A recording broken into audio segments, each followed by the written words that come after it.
کہ ہر سال خاص طور سے بقرعید جب آتی ہے، عید الاضحیٰ کے موقع پر شہر حیدرآباد اور مختلف اضلاع میں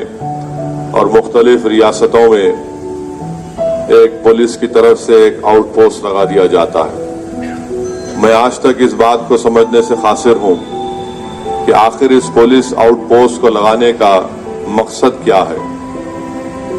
جیسا ہی عید سے 3 دن پہلے 2 دن پہلے شہر کے تمام اہم داخلے کے راستوں پر یا پھر مختلف مقامات پر آؤٹ پوسٹ لگا دیا جاتا ہے، اب یہ بات مجھے سمجھ میں نہیں آتی کہ آج کل عید ہو گئی، آج سے آؤٹ پوسٹ برخاست ہے،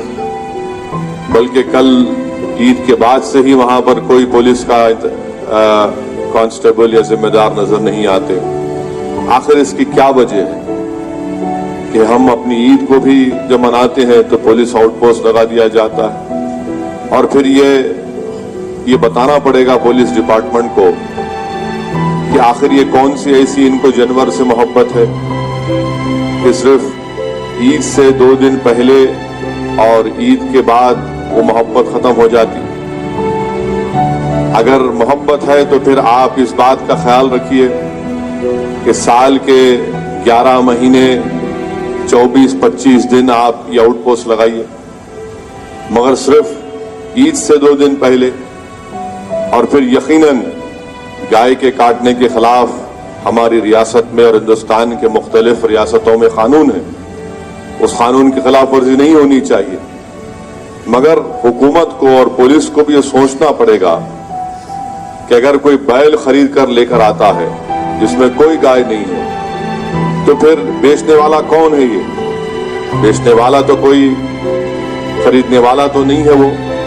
بیچنے والا کیوں بیچ رہا ہے اور اس کی کیا مجبوری ہے؟ اس کا انتظام تو حکومت کو کرنا چاہیے، اس کے اوپر توجہ نہیں لی جاتی، بلکہ پولیس کا آؤٹ پوسٹ لگا دیے اور پھر جیسے عید کی نماز ہوئی یہ پورے کے پورے غائب۔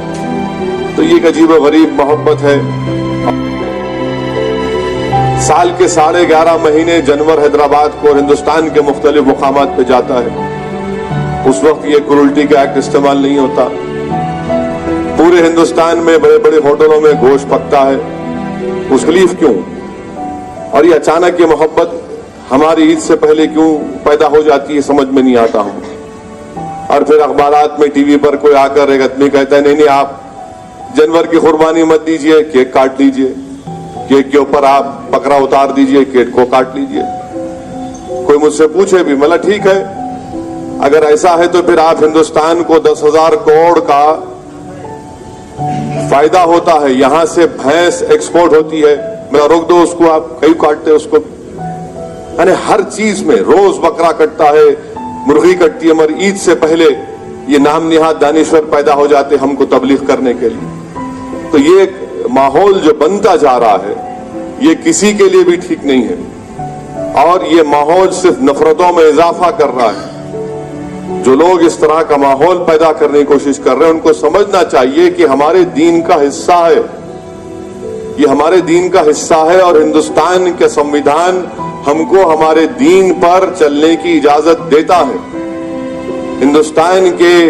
آئین کی دفعہ 25 کے تحت ہم کو اپنے دین پر چلنے کا پورا اجازت دی گئی ہے، اور ہماری جو عید ہے اس میں نہ پبلک آرڈر کو ڈسٹرب ہوتا ہے نہ کسی کو تکلیف ہوتی ہے، ہم اپنی عید مناتے ہیں اور انشاءاللہ مناتے رہیں، مگر یہ اس طرح کے رکیک حملے